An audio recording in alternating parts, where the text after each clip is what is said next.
ni ukuvuga ngo gushaka umugore cyangwa se gushaka umugabo bikongerera iminsi yo kubaho.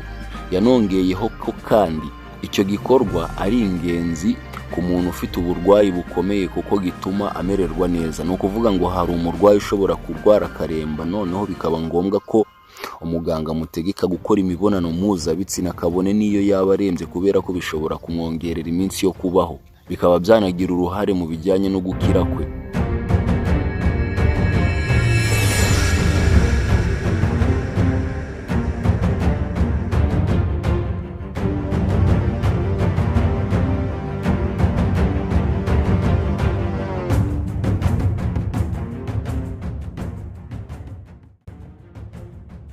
Naho ku kuba umuntu yabura ubushake bwo gukora imibonano mpuzabitsina, Marieke de Wit yavuze ko byaterwa n'impamvu zitandukanye, zirimo kuba ari ingaruka z'imiti afata no kuba akoresha ibiyobyabwenge ku kigero cyo hejuru.